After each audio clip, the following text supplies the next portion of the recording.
Now we're going to learn how to perfect the proposal process. This is an absolutely critical step. Once we're at this step, again, it's not about just sending the proposal, it's about winning the proposal. I think there's a lot of discrepancy in the digital marketing realm when it comes to sending proposals. They're way too confusing. They're way too long. It's way too much information. It's just cluttered at the end of the day. We want to keep this process very simple, very clean, definitely understandable, kind of the message of this whole entire training, and we want to get straight to the point. We want to make it easy for the prospect to say, yeah, let's move forward with this, or you know what, let's actually push this back 6 months. We want to get to the yes or no. This is really the final stage before we close the deal. So the first step, which we've already mentioned, is keeping this process as simple and understandable as possible.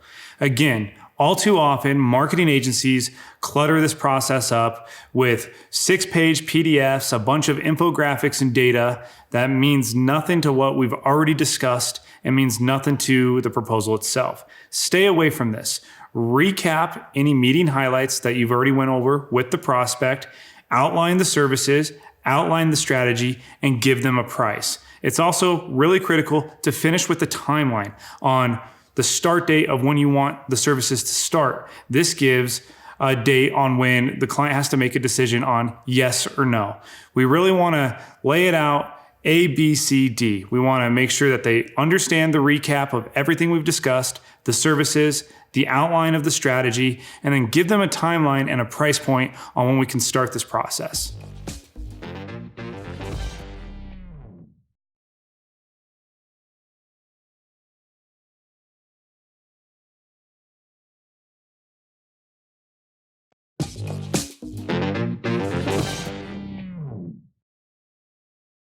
One of my favorite lines in sales and marketing is you can't manage what you can't measure. Everything you do in sales has to be measurable. We have to make sure our efforts are actually moving towards our sales goals.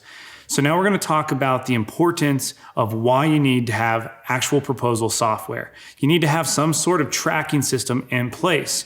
Once we send this proposal off, the worst thing is it just sit there and you have no idea if the client's read it, if the client's reviewing it. You know you've had the meeting, you know you've had the discussion, but now that it's sitting in their inbox, what are they actually doing with it? This is where software and tracking capabilities really come into play.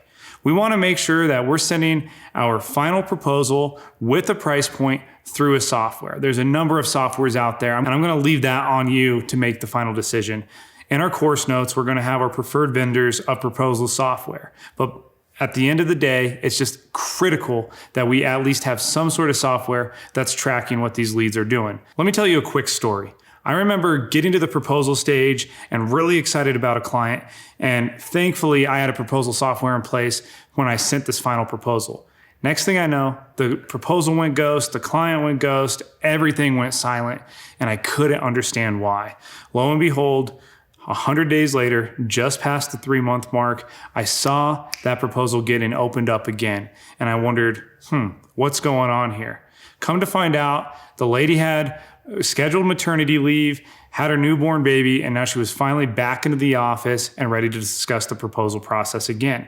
And I only knew that because this software notified me that she was interested in the proposal again, which allowed me to follow up with her.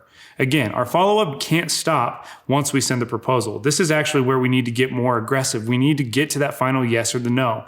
And having a software in place, having trackability in place allows us to see buying signals, allows us to see what the prospect's activity is, and allows us to gauge if we're close to the final deal or not.